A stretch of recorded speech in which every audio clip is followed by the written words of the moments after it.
তাকে সবাই আল্লাহ রাসূল কোরআন হাদিস মানো নামাজ পড়ো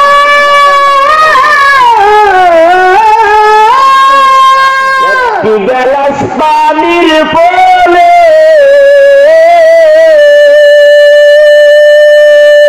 বাইজিদের কুলে তুলে একটি গেলাস পানির ফলে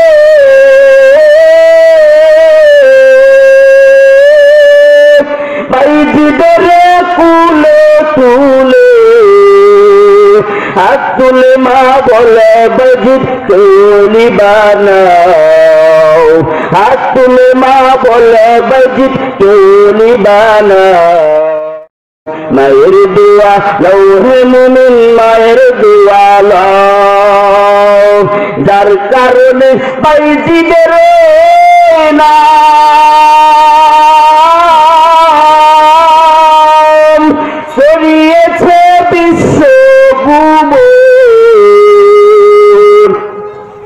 যার কারণে বাইজিদের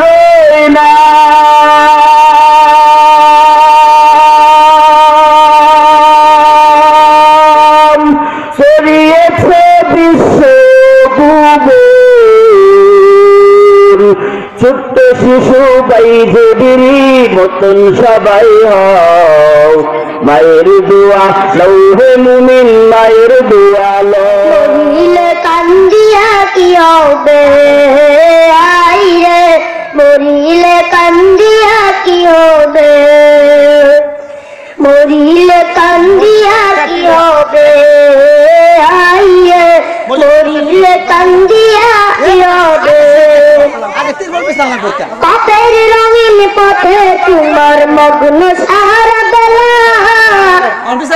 দম পুরালে কাল্লা ধরে বুঝবা আসল খেলা পাপের রঙিন পথে তোমার মগ্ন সারা বেলা দম পুরালে কাল্লা ধরে বুঝবা আসল খেলা আমল নামা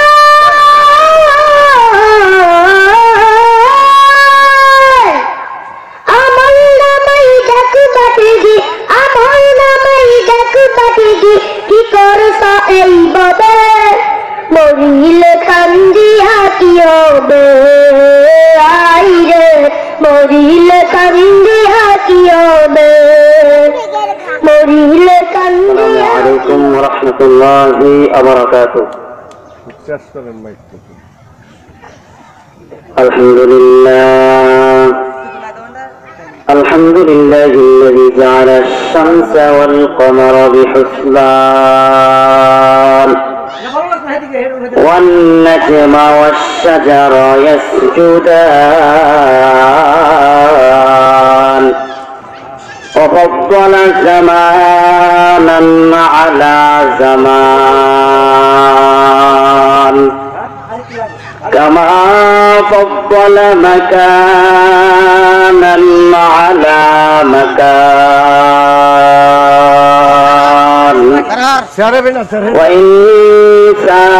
وإنسانا على إنسان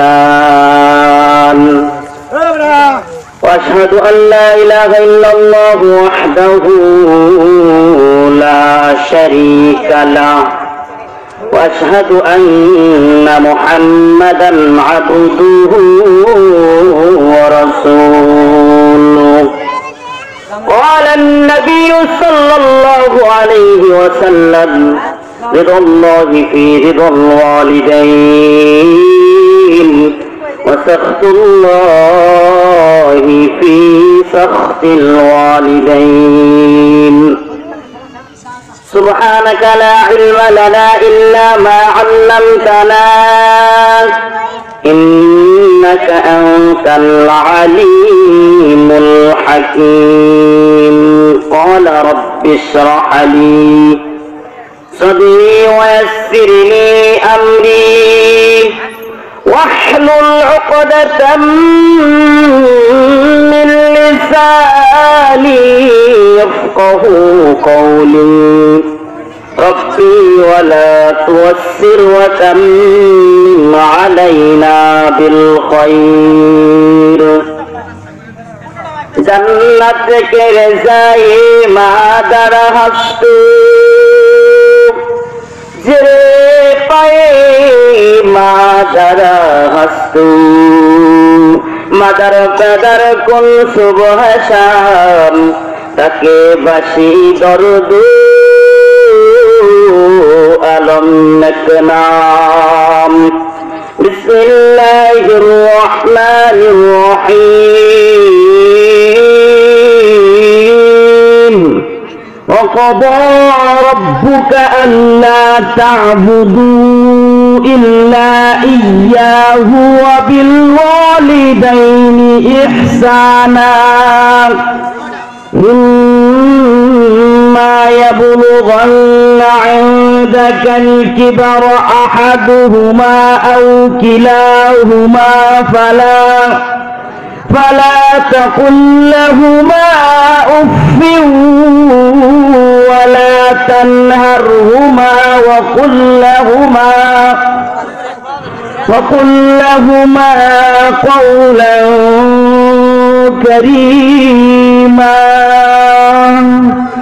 صدق الله المولانا العظيم الحمد لله মুহূর্তে এই মাহফিলে উপস্থিত আমার প্রাণ প্রিয় মুসল্লিয়ানি কেরাম, আমার সমবয়সী যুবক বন্ধুগণ, স্নেহের ছোট ভাই, পর্দার অন্তরালে অবস্থানগত শ্রদ্ধেয় সম্মানিতা মা বোনেরা, আল্লাহ পাক রব্বুল আলামিনের দরবারে শুকরিয়া আদায় করেছি যে রব্বুল আলামিন আমাদেরকে এই জালিসুর রহমানে গুনাহ মাফের মাজলিসে, জিকিরের মাহফিলে, কোরআন তেলাওয়াতের মাহফিলে, জান্নাতের টুকরো বাগানে আল্লাহ সুবহানাহু আসমান জমিন এবং জমিনের মধ্যে যা কিছু আছে সকল কিছুর সৃষ্টির স্রষ্টা দয়াময় রব্বুল আলামিনের দরবারে শুকর গুজার হয়ে জবান ছেড়ে দিয়ে যে স্রষ্টা আমাদেরকে কথা বলার জবান দান করেছেন, সেই জবান খুলে সেই বিশ্ব প্রতিপালকের নিয়ামতের শুকরিয়া আদায় করে জবান ছেড়ে দিয়ে বলি আলহামদুলিল্লাহ। আমি ইতিপূর্বে কুরআনুল কারীম থেকে কালামে পাকের 17 নং সূরা বনী ইসরাঈল, এই সূরার মধ্যে আয়াত রয়েছে 111টি। সূরাটি রাসূলের মক্কি জীবনে নাযিল হয়েছে। এই সূরার 23 নং আয়াতে কারিমা তেলাওয়াত করেছি। পয়গম্বর নবী আরবি সাল্লাল্লাহু আলাইহি ওয়াসাল্লামের অসংখ্য বর্ণিত হাদিস থেকে একটা হাদিসের টুকরা তেলাওয়াত করেছি। আল্লাহ যদি তৌফিক দান করেন আয়াত এবং হাদিসকে সামনে রেখে কিছু আলোচনা করার চেষ্টা করব। আমা তৌফিকি ইল্লা বিল্লাহ। আল্লাহ রাব্বুল আলামিন বলেন ওয়াকাদা রাব্বুকা আল্লা তা'বুদু ইল্লা ইয়্যাহ। আল্লাহ পাক রব্বুল আলামিন সিদ্ধান্ত দিয়েছেন, ফয়সালা করে দিয়েছেন, আল্লাহ তা'বুদু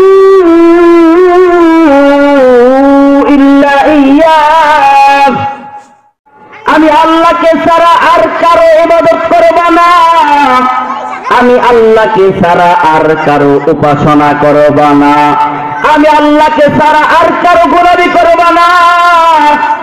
ওয়াবিল ওয়ালিদাইনি ইহসানা, এবং আল্লাহ তাআলা বলতেছেন আমার গোলামি করার পর, আমার দাসত্ব করার পর, আমার ইবাদত করার পর তুমি তোমার ওয়াবিল ওয়ালিদাইনি ইহসানা, তুমি তোমার পিতামাতার খেদমত করবা, তুমি তোমার পিতামাতার সাথে সদাচরণ করবা।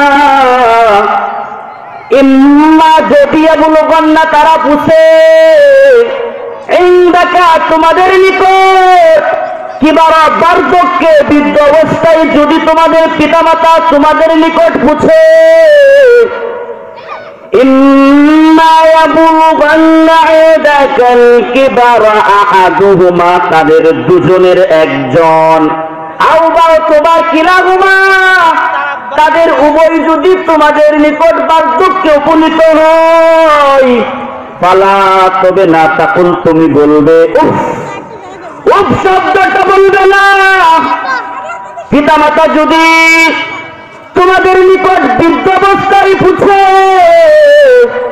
বার্ধক্যে যদি উপনীত হয় তাহলে তুমি তাদেরকে কখনো শব্দ বলবা না, ওয়ালা তানহারহুমা, এবং তাদেরকে ধমক দিয়া কথা বলবা না, এমন কথা বলবা না যে কথা বললে পিতামাতা অসন্তুষ্ট হয়, পিতামাতা কষ্ট পায়, এমন কথা বলবে না, ধমক দিয়া কথা বলবে না।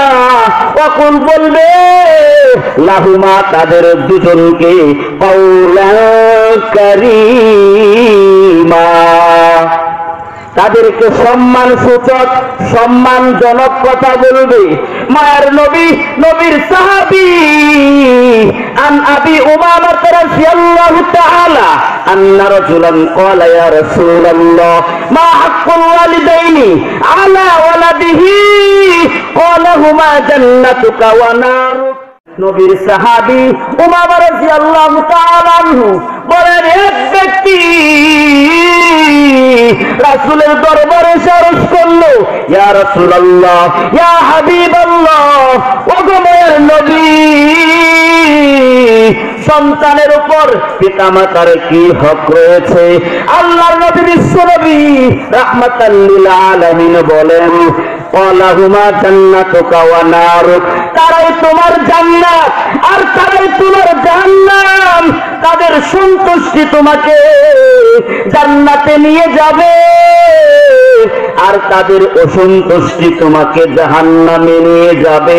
জান্নাতকে রেজায়ে মা দ্বারা হাসতো, জেরে পায়ে মা দ্বারা হাসতো। তোমার মায়ের সন্তুষ্টি তোমাকে জান্নাতে নিয়ে যাবে আর তাদেরকে কষ্ট দেওয়া তোমাকে জাহান্নামে নিয়ে যাবে। তোমার জান্নাত তোমার মায়ের পায়ের নিচে।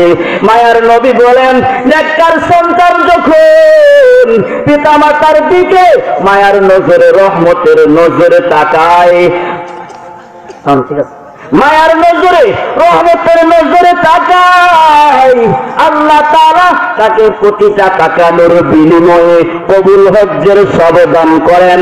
সাহাবী আরজ করলেন, ইয়া রাসূলুল্লাহ, ইয়া হাবিবাল্লাহ, কেউ যদি দৈনিক এইভাবে 100 বার তাকায় তাহলে সেই কি 100টি কবুল হজ্জের সব পাবে। মায়ার নবী বলেন, হ্যাঁ, আল্লাহ রাব্বুল আলামিন অতি বড়, অতি পবিত্র।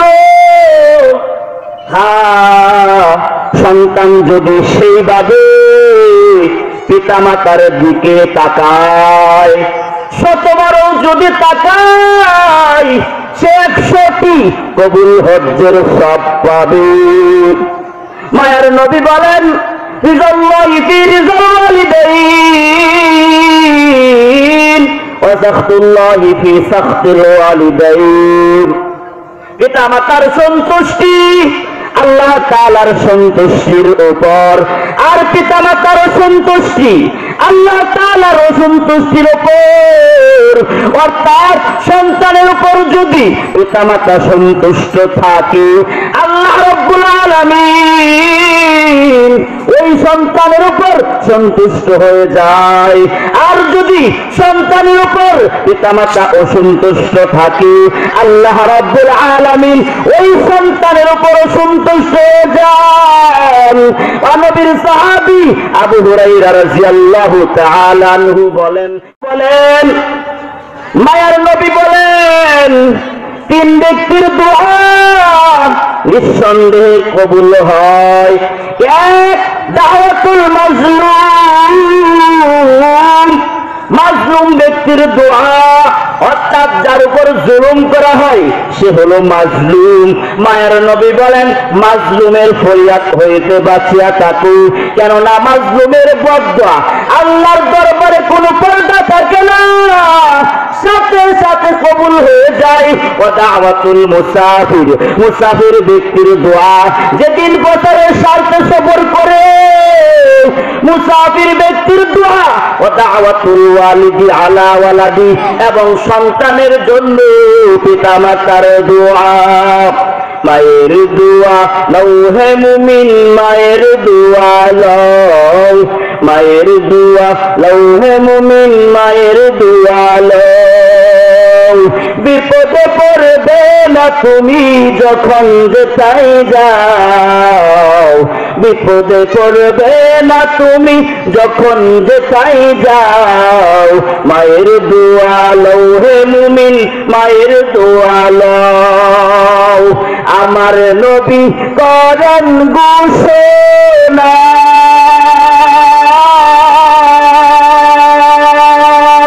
দিনের দোয়া বৃথা যায় না আমার নবী করেন ঘোষণা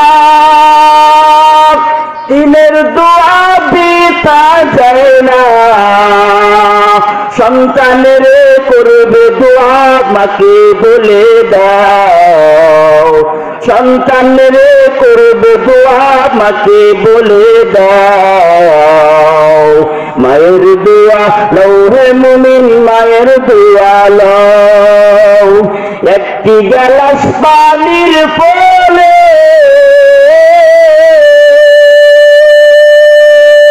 বাইজিদের কুলে তুলে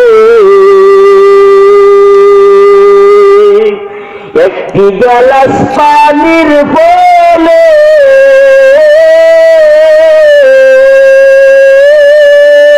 বাইজিদের কুলে তুলে হাত তুলে মা বলে বাইজিদ কলি বানাও হাত তুলে মা বলে বাইজিদ কলি বানাও মায়ের দোয়া লৌহে মুমিন মায়ের দোয়া লও যার কারণে বাইজিদের নাম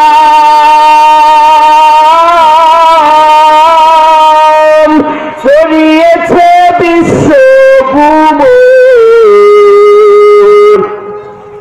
যার কারণে বাইজিদের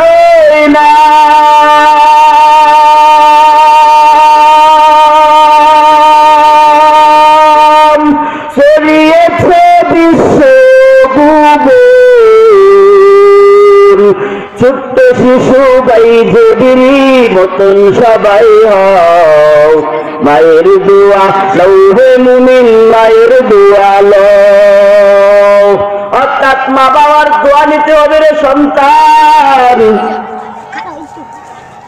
عن عبد الله بن عمر رضي الله تعالى عنه قال قال رسول الله صلى الله عليه وسلم فقال إني أريد الجهاد قال أحي أبواك قال نعم قال ففيهما فجاهدوا মায়ার নবী বলেন এক ব্যক্তি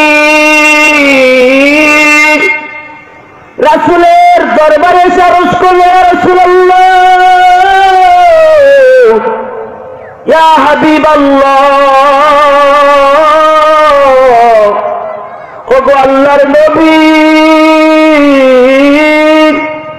আমি জিহাদে অংশগ্রহণ করতে চাই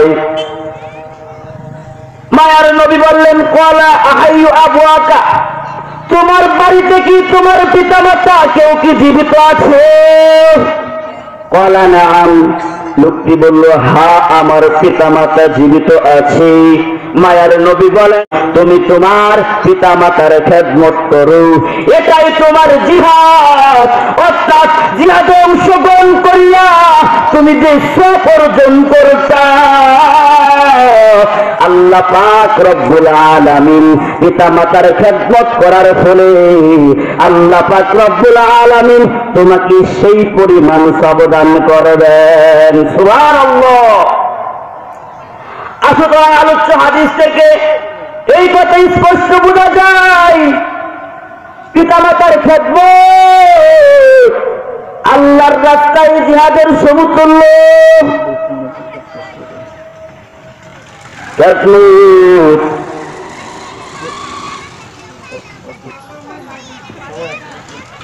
আল্লাহর রাস্তায় জিহাদের সমতুল্য পিতামাতার খেদমত করতে হবে পয়গম্বর মূসা আলাইহিস সালাতু ওয়াস সালাম পাক রব্বুল আলামিনের দরবারে আরজ করল, ও মালিক,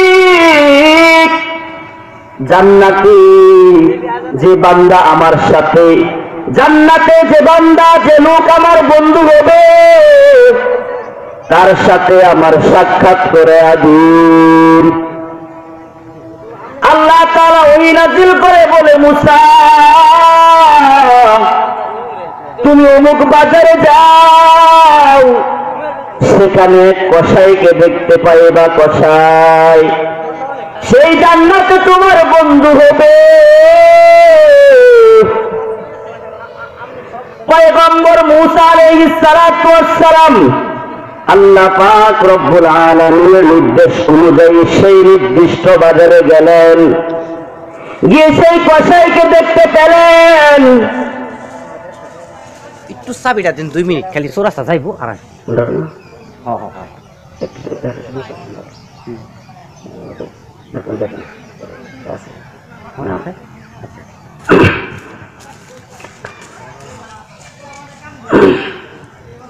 পয়গম্বর মূসা আলাইহিস সালাতু ওয়াস সালাম উল্লেখিত বাজারে গেলেন, সেখানে গিয়া সেই কসাইকে দেখতে পেলেন এবং পয়গম্বর নবী সন্ধ্যা পর্যন্ত অপেক্ষা করলেন। দেখলেন সন্ধ্যার পর একটা থলির মধ্যে কিছু গোশতের টুকরা নিয়ে বাড়ির দিকে রওনা হলেন। পয়গম্বর মূসা আলাইহিস সালাতু ওয়াস সালাম লোকটির কাছে গেলেন এবং তাকে গিয়ে বললেন, আমাকে কি তোমার বাড়িতে মেহমান হিসেবে একটা দিন আশ্রয় দিতে পারবা? ওই লোকটি কসাই রাজি হলে পয়গম্বর মূসা আলাইহিস সালাতু ওয়াস সালাম তার সঙ্গে তার বাড়িতে যান। কসাই বাড়িতে পুষে গোশতের টুকরোগুলো ভালোভাবে রান্না করে তারপর ঘরের এক স্থান থেকে একটা থলে থেকে জীর্ণ শীর্ণ এক বৃদ্ধাকে বাহির করলো। অতঃপর গোশতের ঝোলগুলো গোশত তৃপ্তি সহকারে বৃদ্ধাকে খাওয়ালো। তারপর বৃদ্ধার কাপড় চোপড় পরিষ্কার করে রোদে শুকিয়ে আবার বৃদ্ধাকে পরিয়ে সযত্নে বৃদ্ধাকে পরিয়ে দিল। তারপর আগের মতো সেই থলির মধ্যে সযত্নে ধরে সেখানে এক স্থানে ঘরের এক স্থানে রাখিয়া দিল। তখন বৃদ্ধা ঠোঁট মেরে বিড়বিড় করে কি যেন বলছিল। পয়গম্বর মূসা নবী ওই লোকটাকে জিজ্ঞাসা করলেন, ওই বৃদ্ধা বিড়বিড় করে ফিরোজে কি বলল?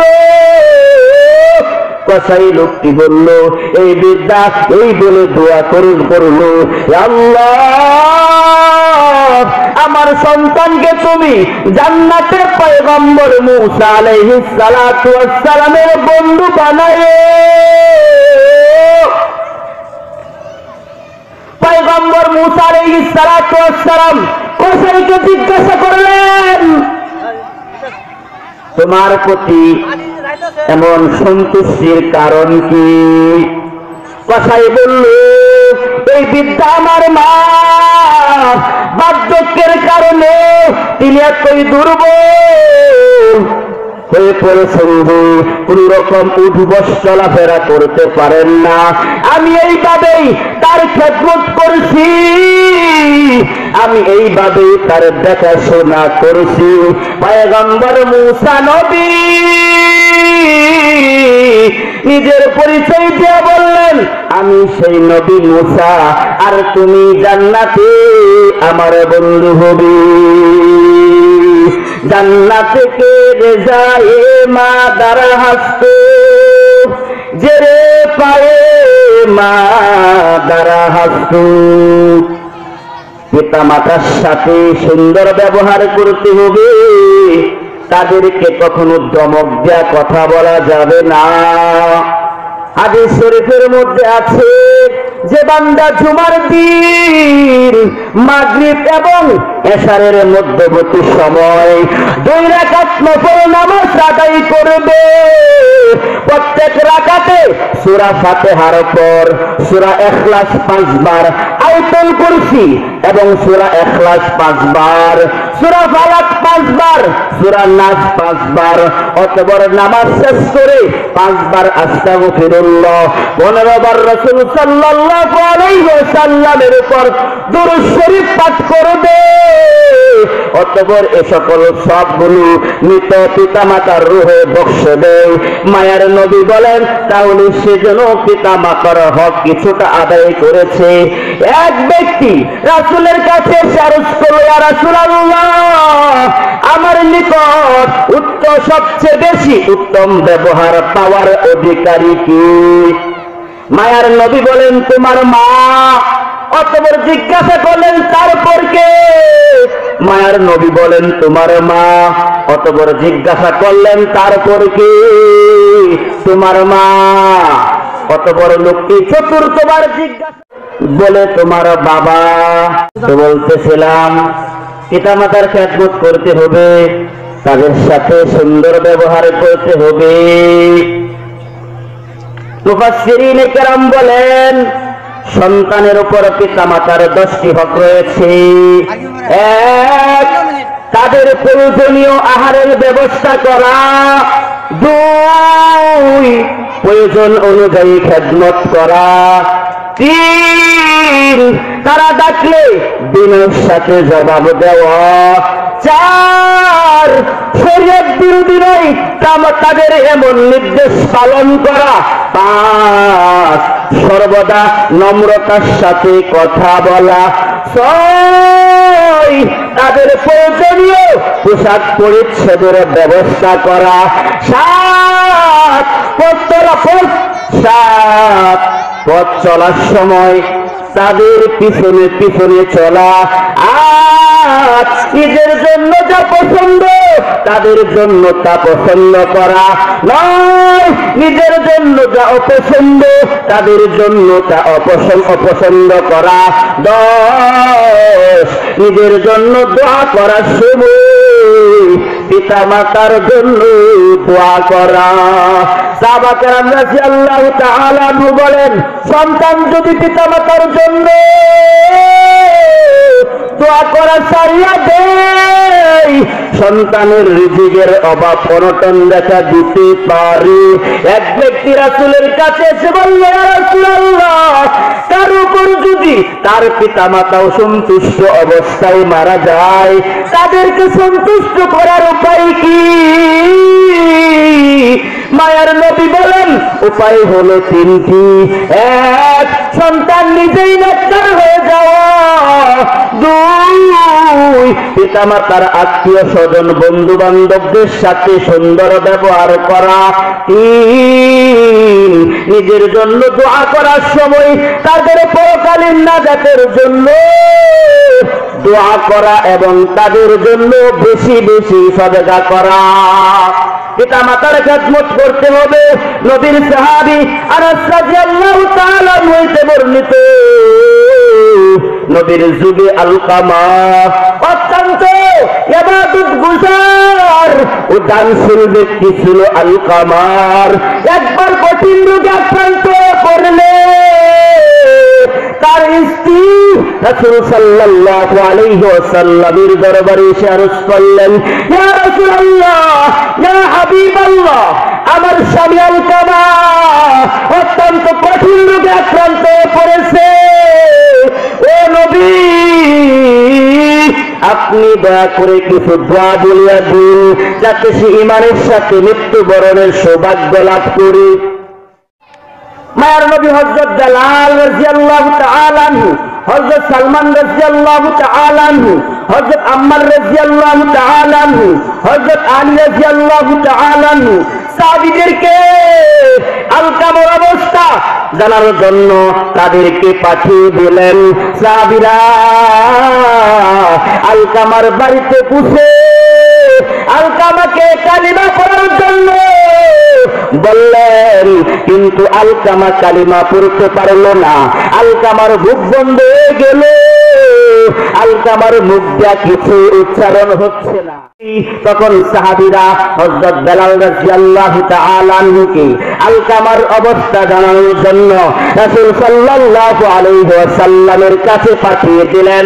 হযরত বেলাল রাদিয়াল্লাহু তাআলা আনহু রাসূল সাল্লাল্লাহু আলাইহি ওয়াসাল্লামের দরবারে পৌঁছে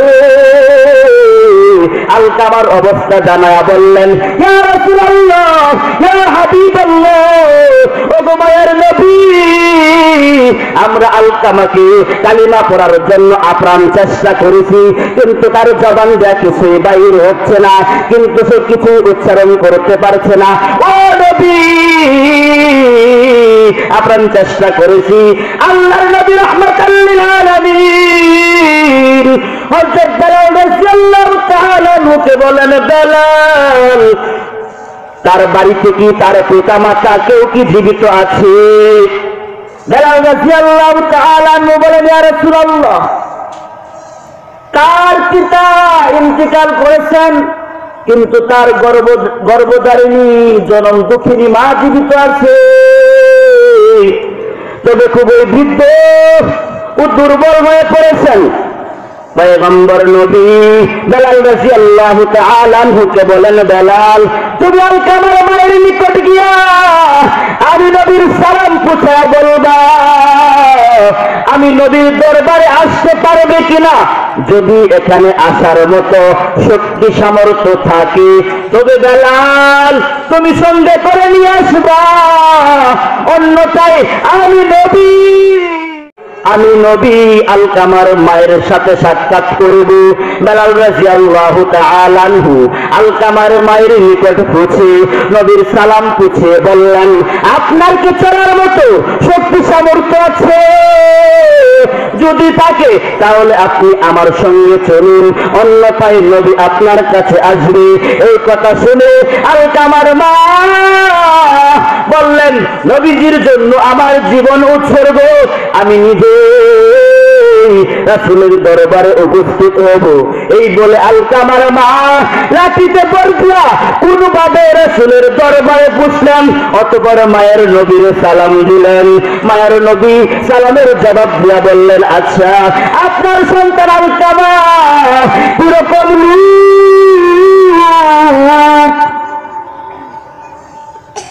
আলকামার মা আল্লাহর নবী বলতেছেন, আপনার সন্তান কিরকম? মিথ্যা বলবেন না, সত্য করে বলুন, কারণ আপনি যদি মিথ্যা বলেন আমি নবীর কাছে ওহী নাযিল হই, আমি ওহীর মাধ্যমে সব জেনে যাব। সত্যি কথা বলুন। আলকামার মা বললেন, আমার সন্তান আলকামা ইবাদত গুজার, নামাজি বান্দা, রোজাদার লোক, আর দানশীল হিসেবে তো ওই জামানার অধিপতি। পয়গম্বর নবী আলকামার মাকে বললেন, আচ্ছা, এই সমস্ত গুণ হয়েছে বুঝলাম, আচ্ছা বলেন আপনার সাথে আলকামার আচার ব্যবহার কিরকম? মায়ার নবী বললেন, কিরকম? আলকামার মা চোখের পানি ছেড়ে দিয়ে বলল, ও নবী, আমি আলকামার প্রতি বড় অসন্তুষ্ট, সে আমাকে কষ্ট দিয়েছে, আমার সাথে দুর্ব্যবহার করেছে। ও নবী, তার স্ত্রীকে আমার উপর প্রাধান্য দিয়া তার স্ত্রীর গোলাম বানিয়ে রেখেছে, তার স্ত্রীর অনুগত বানিয়ে রেখেছে, এই কারণে আমি খুব অসন্তুষ্ট। তাছাড়া তার তেমন কোনো দোষ নাই যার কারণে আপনার কাছে নালিশ করতে পারবো। মায়ের নবী বুঝতে পারলেন মায়ের অসন্তুষ্টির কারণে আলকামার জবান দিয়া কালেমা উচ্চারণ হচ্ছে না। আল্লাহর পয়গম্বর বেলাল রাদিয়াল্লাহু তাআলা মুখে বলেন, বেলাল লাঠি সংগ্রহ করো, কাঠির খণ্ড সংগ্রহ করো এবং তাতে আগুন ধরাও, সে আগুনের মধ্যে আলকামাকে পোড়াবো।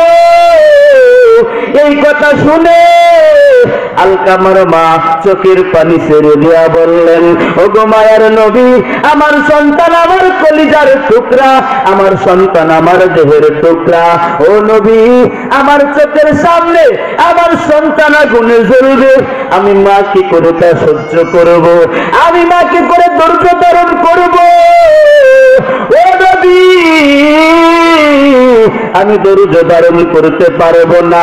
মায়ার নবী বলেন, দুনিয়ার আগুন তো সামান্য, দুনিয়ার আগুন তো জাহান্নামের আগুন, জাহান্নামের আগুনের 1 ভাগ আর 69 ভাগ জাহান্নামের আগুন।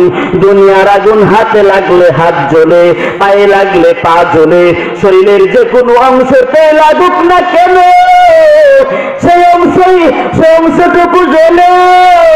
কিন্তু জাহান্নামের আগুন সূরা হুমাযার মধ্যে বলেন, নারুল্লাহিল মুকাদা, আল্লাহ তাআলা বলেন জাহান্নামের আগুন আমি আল্লাহর আগুন, আল্লাতী তাত্তালিউ আলাল আফিদা। এই জাহান্নামের আগুন শরীরে না, যেখান থেকে আমরা চিন্তা ভাবনা করি, কল্পনা করি, অন্তর, জাহান্নামের আগুন অন্তরের মধ্যে লাগিয়ে যায়। জাহান্নামের আগুন শরীরের মধ্যে লাগার সঙ্গে সঙ্গে বডিটা মোমের মতো গলে পড়ে যাবে। জাহান্নামের আগুন সহ্য করা যায় না। মায়ার নবী বলেন, জাহান্নামের আগুনকে 1000 বছর পোড়ানোর কারণে লাল বর্ণ ধারণ করল, তারপর আরো 1000 বছর পোড়ানোর ফলে সাদা বর্ণ ধারণ করল, তারপর আরো 1000 বছর পোড়ানোর ফলে কালো বর্ণ, কালো রাত্রির অন্ধকারের মতো জাহান্নামের আগুন। ওই জাহান্নামের আগুন নবীর সাহাবী বলেন, ইন্না আহওয়ান আহলিন নারি আযাবাম মাল্লাহু না'লানি ওয়া শিরাকানি মিন নারি ইয়াগলি মিনহুমা দিমাগুহু কামা ইয়াগলিল মিরজাল।